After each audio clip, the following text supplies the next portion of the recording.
Hi Ken Mary, I'm looking forward to having you as my first guest on my metal show, Metal Coffee. Hi, this is Ken Mary, and thanks for having me on the show. It's great to speak with you.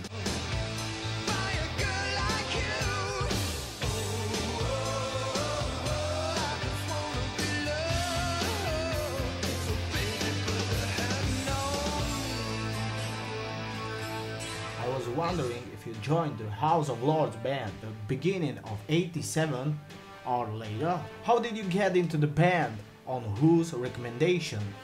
Were they contacted by the band management or anyone in particular from the band? Chuck and Greg wanted me to audition for the band. They saw me play with Alice Cooper. They thought I'd be a great fit.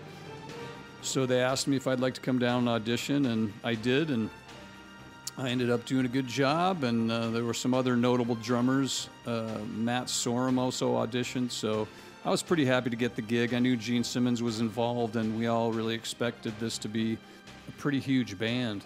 How long was the preparation for the first album, House of Lords? I know that the solo project from the first album, Gufra, was renamed House of Lords. So did Greg already have the songs from the album? The preparation for the first album was actually pretty short. We had done some demos, Dave Isley, Greg, Chuck, myself, and Lanny previously. That's before James Christian was asked to join the band. Once James was in the band, I think we had probably 2 to 3 weeks of preparation just to get ready for doing the new record and picking the songs and all of that. How long was the recording process of the album? Did you finish some of the songs at the last minute, or did you already have some finished album, or did you each bring something? And did you walk through a process of elimination that this song will be on the album and this one wouldn't? We ended up using about 3 of the demos that we did with Dave Glenn Isley, but there was a lot of new material, and Gene Simmons was involved in choosing it as well. So the first album was definitely not a Jafria record, number 3 anyway. It was really a House of Lords album. The entire process for recording the entire first album, including the mixdown, was 29 days. So under a month. It was considered remarkably fast at the time, but we had all done so many records between us. I think we had all done about 30 albums between us at that point, and we were very fast in the studio, and it was a pretty easy process, actually. For the first album, the first single was I Wanna Be Loved. Loudon liked these songs as a single. You have the song Extend chosen yourself that yes, there's will be your hits. Or did the record company pick them? Wanna Be Loved and Love Don't Lie, we all loved the demos of. We thought they were great songs, and so we all wanted to include them on the record. Obviously, Gene Simmons wanted to do that as well. We wanted to make sure we had some hits, and those songs certainly seemed to be knockdown, drag-out hits, so it wasn't a real struggle for everybody to get on board and want to do those songs. I don't remember exactly who brought them in, but it was probably Greg or Chuck would be my guess. What was it like working under a producer like Gene Simmons, Jeremy Andrew Jones, man who has been on Led Zeppelin, Jimi Hendrix, Van Halen, Rolling Stones records? For me, it was really amazing working with Andy Johns, because Andy was the engineer on most of the Led Zeppelin records, and John Bonham was one of my drumming influences, one of my main 3 drumming influences. Those influences would be Neil Peart and John Bonham and Buddy Rich. Like, those are the 3 drummers that I probably spent most of my youth studying and trying to be like a combination of all 3 of those drummers. So working with Andy was actually kind of amazing, to me. We had tremendous respect for him, and I really loved working with him, and I think he really loved working with me too. He was very complimentary of my drumming, which was kind of a relief. I know he's fired a lot of major drummers, so it was really cool that we got along and he liked my playing.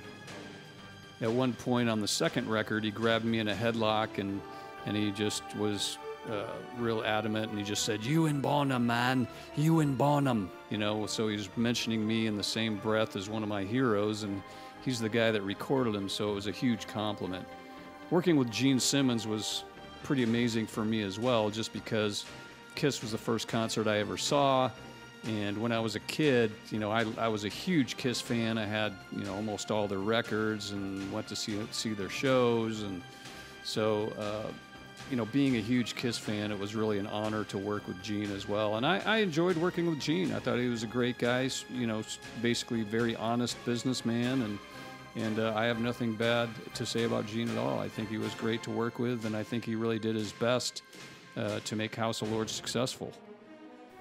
What are your memories of touring with Ozzy Osbourne, Scorpions, and Cheap Trick in '89? Well, I have a lot of memories of playing with Ozzy and Scorpions and Cheap Trick in the late '80s.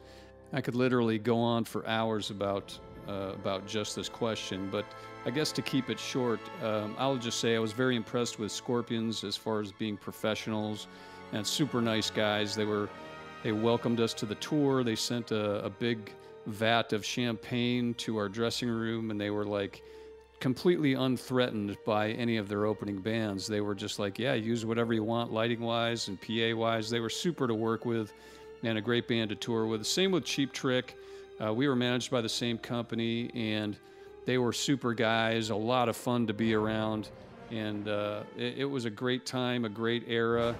With Ozzy, I definitely have some stories, but let's save those for another time. He was always super gracious as well, and I think most of the people in that era that were working at a very high level were just, you know, pretty down-to-earth, nice people to be around. I really enjoyed working with Ozzy and Scorpions and Cheap Trick, and really there weren't really any bands I remember that we worked with that we didn't enjoy working with. I mean, so I think it was just the era. People were pretty nice and pretty relaxed, and we all were there to play our music and have a good time. What city or country did you enjoy playing in the most during a House of Lords tour? Touring with House of Lords, the country I enjoyed playing the most was probably Germany. Germany was really into what we were doing.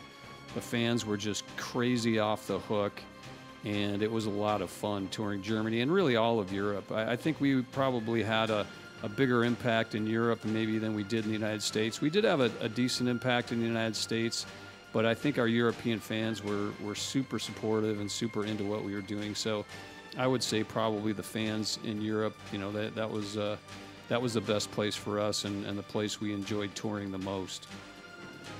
Wasn't it a bit different for you to go over the House of Lords if you had to purposely walk with Alice Cooper and play it as the main band of the night?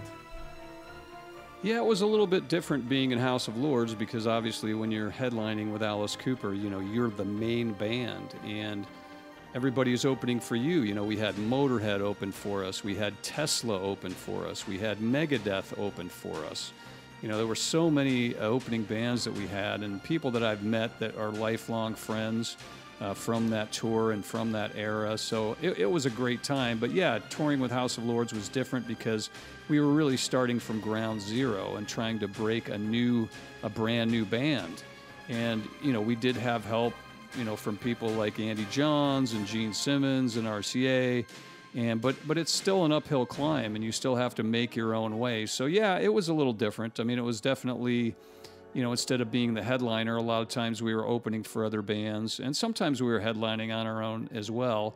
But it was a little bit more difficult, to be honest. Yeah, I mean, with Alice, you know, you had nothing to worry about.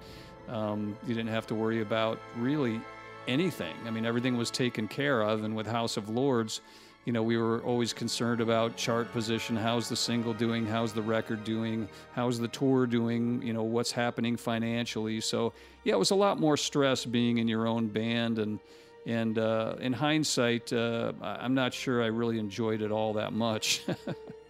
After the second album, Sahara, you left the band. What was your reason for leaving? My reason for leaving after the second album was simply I just didn't like the way the business was being handled.